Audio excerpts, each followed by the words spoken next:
Hey everybody.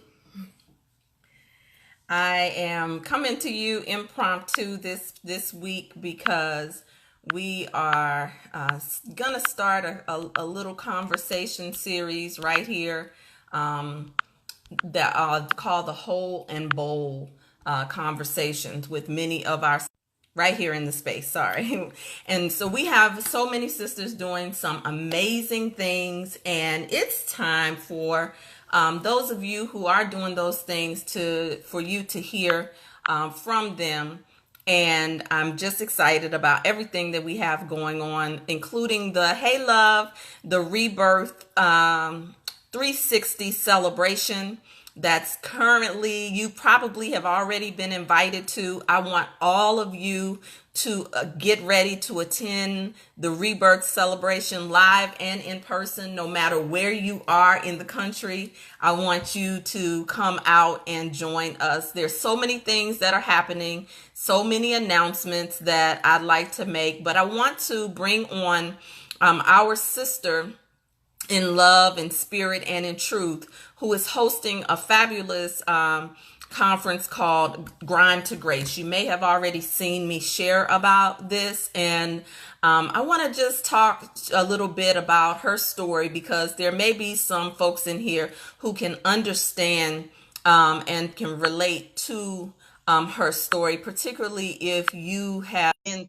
through anything. And so you're excited. Good. I'm so excited that you're excited, and I hope that you will be attending the retreat. So this is what we have on in this Rebirth Tribe. We have for everybody the Rebirth celebration that's happening the first week of October. We have the consecration weekend for those who are currently in the rites of passage process, old and new, but all of the new sisters.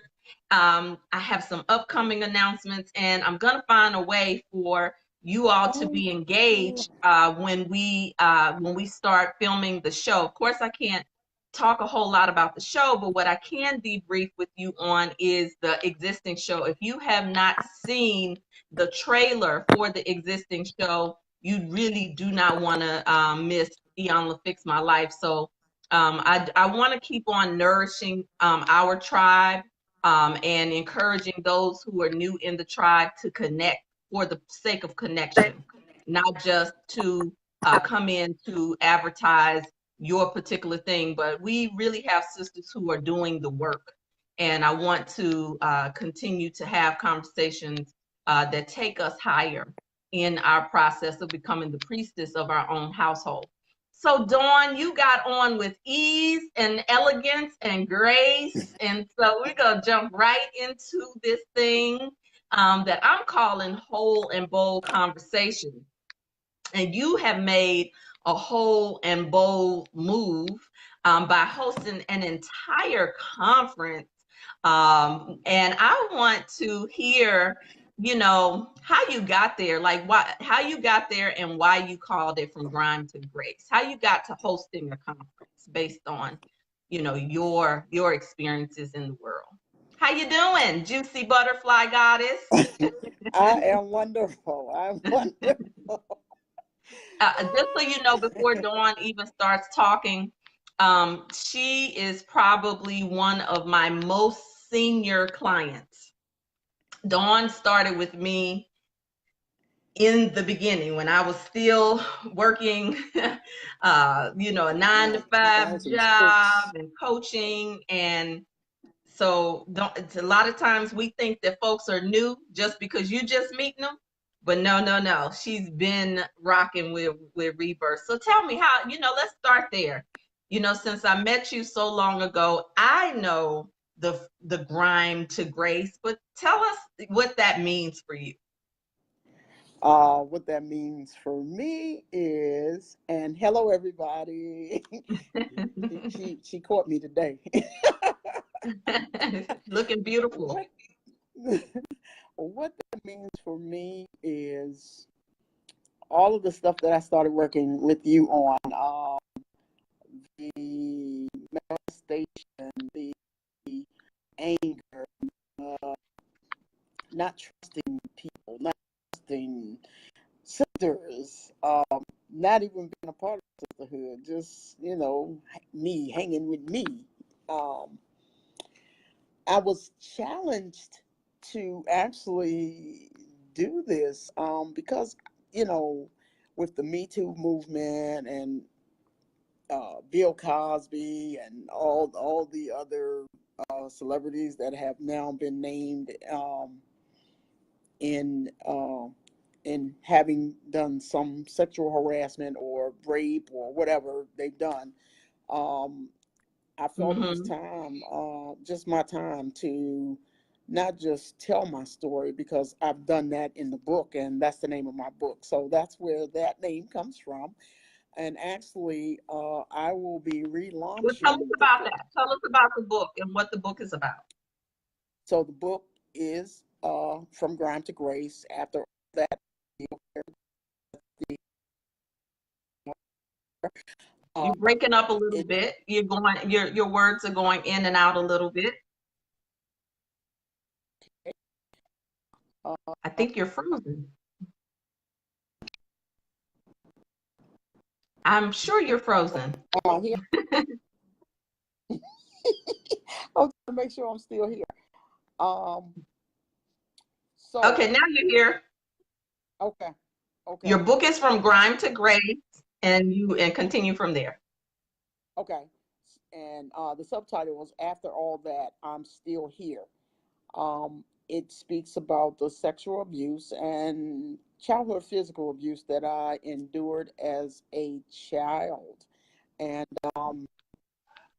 even, as a police officer and investigating cases like that, I found that women, instead of choosing to believe their children, they would believe the man because they wanted the man in the house. They wanted the man. Uh-oh, you're breaking up. Is anybody else experiencing a breakup from Dawn on your end, as far as her signal? I know she's probably in one of those highly secured buildings. I'm a the man. You're saying some good stuff, and your break it's brassy, it's going in and out. Anyone else experiencing that? Let me try to move my location or something. I'm gonna try to move. That's good. You're not breaking up right there.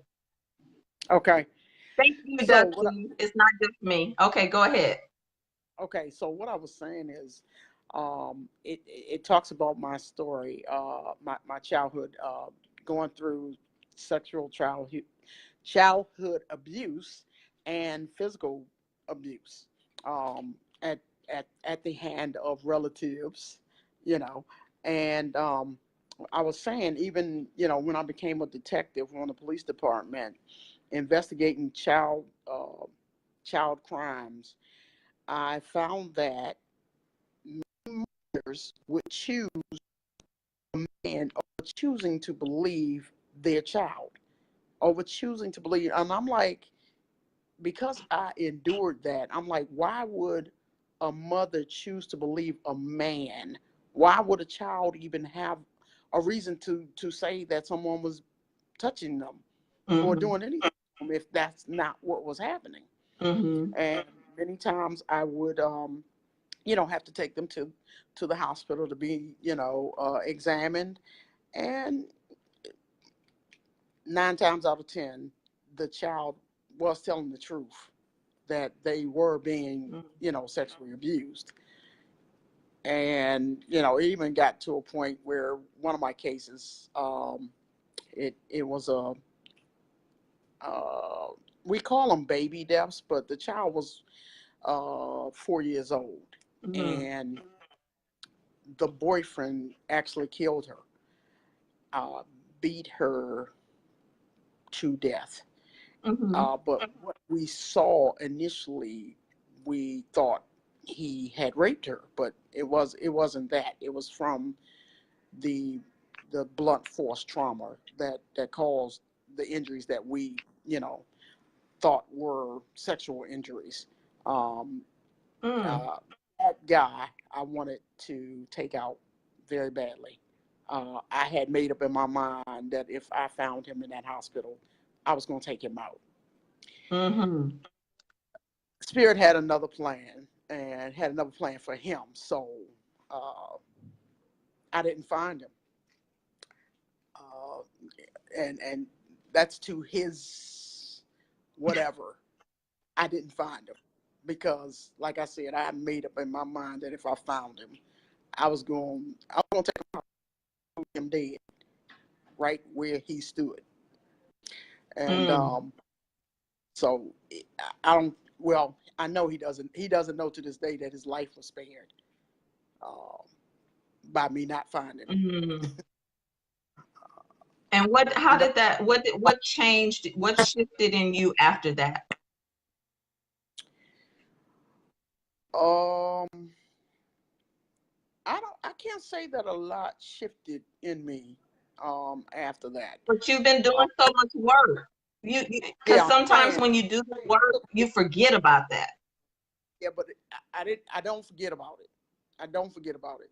I choose to look at things differently. That's the shift that happened, and I believe Hmm. that's when I started working with you, and I was talking about the anger, and that's why I was so angry. Okay. Okay. Okay.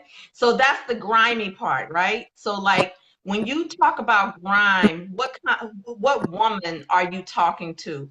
Because these are stories that oftentimes there's somebody in this group right now who has never told because they were not believed. I have had clients who are almost 60 years old and their mother never believed them when they told them that they were raped, molested, or abused.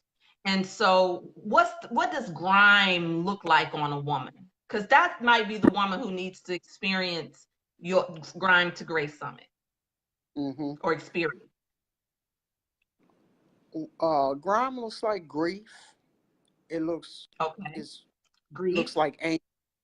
It looks like that woman who was not believed, who you know, got to a point where they stopped crying or stopped telling the story because no one would believe them. I even in my process, I realized that as a child, I stopped talking because nobody believed Mm, me, and okay. I started doing sign language, so I know sign language. So, and I sometimes I still go back there and revert to doing sign language if I don't feel like talking. So um, it has been a process, and I'll tell somebody that I don't know that you will ever forget, but to change your perspective or of how you looked at that pain, whatever pain was for you. Um, Hmm. I know, some women who weren't raised by their mothers. I wasn't raised by my mother either. I was raised by my grandmother, um, because my mother chose to uh, be that free butterfly. I'll say that's what I called her, a free spirit. She didn't want to raise her children, so she wanted to do her own thing. But how does And that so, affect you? You say that with a smile, but how does that look on a woman? What does that grime look like? So you said anger, grief, hmm but when your mother isn't there, what does that look like on a woman? hmm, painful. Because with me, um, even with me investigating child abuse Mm-hmm. um, and not only sexual abuse but physical abuse too. I've had to lock parents up for physically abusing their children, and the children still want to be with their mother, even if the mother is their abuser. They still want to be with their mother, and so that's one of the lessons that I learned in even in investigating child abuse or neglect or whatever. Had mothers who were strung out on drugs, the child still wants to be with their mother. Stockholm syndrome, the trauma of being staying in an abusive situation. And you know what? for a lot of women, well, a lot of people, but women in particular, especially if you Mhm. weren't believed, you tend to stay Right. in abusive situations silent. So I would say Grime that shows up as silent suffering, because nobody can know necessarily how deep it is unless you're triggered by something. Right. Or some people Grime can look like drug abuse as well, and just disconnection. Would you agree? Yes. Yes. Very much so. Even those who've endured domestic violence. Come on now. Domestic violence. Um, you know, when I was in uniform, we would get a lot of calls for domestic violence, and then when we got there, because at the time that I was on the street as an officer, um, we would make the guy leave. But then it got to a point where we couldn't just make the guy leave because he was going to come back and inflict more pain, or it got to a point where we had to make an arrest. If we witnessed marks or bruises on a female or on a male, sometimes we took both parties because they were fighting each other. Yeah, Um, yeah. I found that a lot, and sometimes when we would go to arrest the man, the woman would jump on us. I'm like, oh, wait, you called Right. us. It's so funny that you mentioned that, because I was just talking to a sister this morning, and we were talking about the other side of domestic violence and abuse. And we were talking about how a lot of sisters don't really share what's really going on and why they can't show up in processes or for personal development, because some women are abusive. They're participating in the abuse, getting in men's faces, fighting, threatening, cursing, calling each other's names. And then when the hit or the violence starts to exchange, sometimes the woman loses the opportunity to do her healing work, because it's easy to assume that the man is the culprit because he's bigger. And you as an officer, and my husband was telling me a second story where he said he actually got locked up for breaking up a fight between a woman who was being jumped on by her husband, and he was beating her down. And he is raised not to stand by and watch. There's a different breed of man happening now, but he was raised not to stand by and watch. He jumped in to pull him off and proceed to use the force to make him stop. And the woman turned on him and told the officers he jumped in our business, and he just started beating my husband. So we do have sisters who are saying that they want to heal, and that's why I'm asking you about what Grime looks like, because sometimes, Dawn, check this out, check me if I'm wrong, Grime looks normal to some people. Grime is their normal. And Mhm. that's why I was asking you to talk about what Grime is before Yeah, we get to the grace. yeah, yeah. You're absolutely right. And that's a good point because that's all they know. And the saying goes, when you know better, you do better. But that's not always true, because if if you continue to go into if you continue to stay in toxicity and what looks normal, because that's the norm that's the environment that you developed in, you Hmm. you won't Mom, you won't think that at all. Hmm. So how did you get to grace? I got to Grace when I first started working with you. Really? uh, I didn't pay her to say that. For real? Really, I'm like honored. oh, Uh-oh, you you're didn't? frozen. Oh no. Oh, there you go. Am I back? You're back. Okay. When I first started working with you, you gave me some assignments, and I was like, man, I'm not doing this. Even though I wanted the help, I wanted the help. And I'm like, I really had to talk to myself. Do I want change or not? You know what I'm saying? I really, really had to talk to myself. So sometimes when the assignments were due, I was like, I'm not doing that. She telling the truth on herself now, y'all.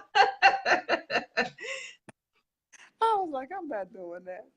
Um, you had me to read a book, and I don't remember the name of the book right now, but um, I was like, I got my own book. You know, I got my own book. I don't need this book. I did have my own book, but it wasn't written yet. Hello. it, it wasn't written yet. And, you know, continuously putting myself in circles where I said, I know there's something inside of me that needs to come forth. It couldn't come forth with all of this old stuff, with all of the toxic thinking, with all of the, you know, my perception of things, of the world. It couldn't come forth with that. And so I've been doing my work. And ever since we started working together, I'm serious. There were times I would disappear, but that didn't mean I wasn't doing the work. I was doing some type of work on myself. I even um, got into therapy. Um, Say that even again though, now. Let's pause because you did both. And there are some people who need to do both. They need Mhm, therapy and coaching. And you said you did both. Let me tell you, I cannot tell you how many clients have come to me and they have been molested, mhm, abused, or raped and never, ever have had any therapeutic support or intervention. And we mm, wonder why women walk around angry, the angry Black woman title, single, mhm, um, um, multiple baby daddies, um, overly sexualized. Even though y'all know that I am about sexual freedom, it can show up as extremes. It can show up as overly sexualized or no sex, no interaction at all. And so I just want, and then the other point I want to grab that you said, before you got to full grace, you worked overtime. You put yeah, in the work. You said, I put in the work. And she is yeah, not talking about no 1 4-week program, no 1 6-week program. Now I want to go hang out a shingle. This woman did the work for how many years before you even got to writing the book? And then some uh, more after that? Count them up. so we talking 8 years, new beginnings. Y'all hear that? 8 years.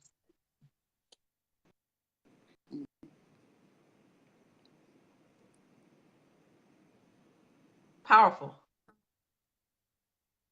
You were Grace. frozen. Yeah. So, what is grace to you?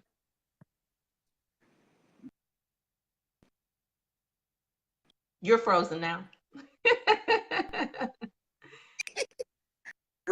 Is, You breaking up, love. doggone Switch it. your spot again. Switch your spot again. I'm, that's what I'm looking for. 'Cause I didn't move, so it went out when I didn't move. Am I Okay, good? there you are. You're back. Okay. You good. So, so grace to me is not that I've fully healed, but I'm healing still. It's no Whole and time frame.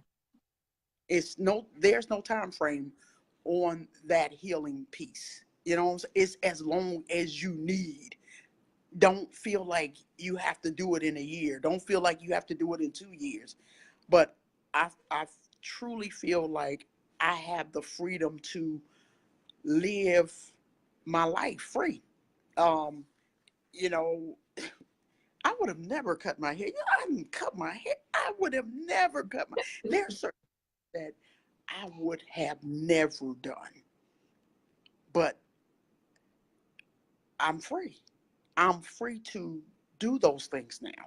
I'm not in a religious mindset. I'm gonna tell you. I'm gonna tell you. I'm gonna tell you. And people may not agree with me, but this is my experience. So take it or leave it. Eat the meat, throw away the bones. I love church. You know I love to sing the gospel. But church, and not that I'm trying to offend anybody. Like I said, this is me. This is my experience. Church don't have all the answers. And it's okay. Mm-hmm. Your pastor may not have what you need in a therapist. Go to the therapist. They're not they're not trained in that manner, in that way. And I'm telling you, I ran to the church, but that was not the place to run. That was not the place to run How many to. women would you say are running in and covering over the hurt or the grime in the name of, God, church? in the name of God. And acting like it's okay, and you're not. You go to church every Sunday the same way, and you leave the same way every Sunday. That's it's a waste of time.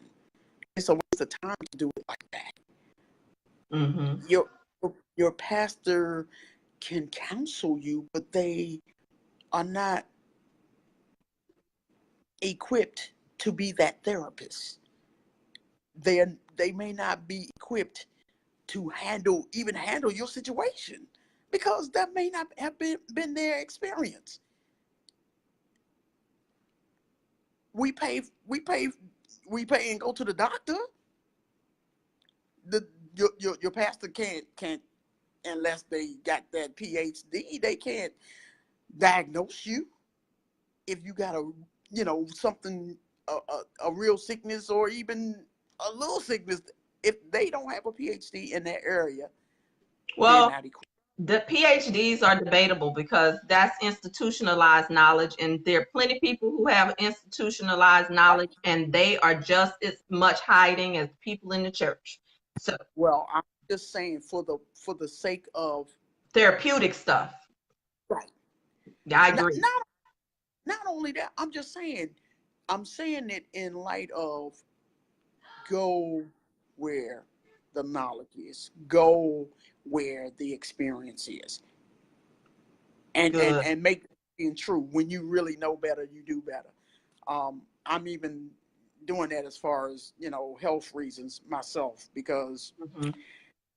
Western world, Mm-hmm. against, homopathic, you know, Right, right, right. when you do better. Yeah, yeah, yeah. That's absolutely right. Absolutely right. There are a lot there, and how I would translate what Dawn just said is that there are a lot of sisters who are actually depressed on allopathic medication, have been misdiagnosed and never treated the real root of what's going on. And sometimes when you start to do alternative work, you are able to see that the issue with your health is really mental, and any type of trauma gets stored in the body. So let's wrap this up and share a little bit now. Who wants to come to this Grind to Grace experience, and why? Um, if you're ready to level up in your life, if you're ready to rewrite some areas of your life, if you're ready to take a different look at the path that you have chosen, and you got a story to tell, you need to be Mm, at the conference. The speakers, Latanya being one. I'm telling you, they are going to bring it. They are going to bring it. And the lineup is hot. Tell everybody who your speakers are. Tell everybody who everybody else. I mean, we'll post it again in the group. But she has one of my girlfriends in ministry, Sharetta Galladay, Pastor Sharetta Galladay. Who else? Um, Regina Robinson, who she's been rolling with the entrepreneurship for 10 years strong. 10 years strong. And she has a story. Almost definite. Okay. Almost. Teresa Holmes. That woman is a storyteller. And I'm telling you, when you come and when you get in there and you hear this woman speak, yeah, the storyteller. Okay. And Who else? Unica Sims J. She's going to help you rewrite your life. Okay. All right. So I believe that's you. You said Sharetta and yours truly. Yours truly. Meaning you. Yes. Yes. Good. I'm so excited for you, and I do think that this is really important, and that we continue to have conversations like this, because we take for granted, just because we speak spiritual language, that everybody's in the same place, and everybody is not in the same place. Even though some sisters try to keep up appearances. I just want to talk to the sister who is experiencing that grimy place. You're angry and you don't know why. You are fighting men or your lovers if you eat, because sometimes same-sex partners are just as violent and abusive, and oftentimes in same-sex relationships, the trauma is not really addressed either. So there's no exemption, depending on your sexual preference. Um, those who are fighting with your baby mamas and daddies and all that stuff out there, like, this is just something that grime we can't continue to cover up with spiritual language. And I'm going to say, a lot of you sisters have platforms. We're going to talk about that next week. There are some of you who are in leadership, and you're covering over in the name of service, whether it be at your church, whether it be at your title, your title, somewhere in your books and in your political offices that you're running for. You're covering over it, and you're not doing your work, and it will come out. It will come. And so you want to get into community and put yourself in environments, because the word says faith comes by hearing. And so when you're not in a space and all you're doing is watching reality TV that is non-reality, you're watching Scandal, wishing that you were the one that had the president, and whatever the case may be, you're living vicariously through other people's um, produce stories on television. Or maybe you don't have any television in your house, but you got red bottoms. You don't have any toilet paper in your cabinet. You say you want to be in a relationship, you don't know how to cook. You talk about you want to be in a relationship, but you don't know how to cook and feed yourself.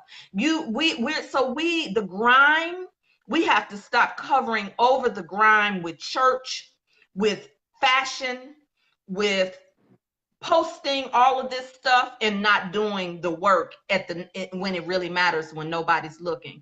And so Dawn's experience is called Grime to Grace, and we're going to continue these whole and bold conversations, so that we can grow in this community. And some of you I'm going to be asking and inviting to be a part of those conversations, because you are subject area experts based on your story.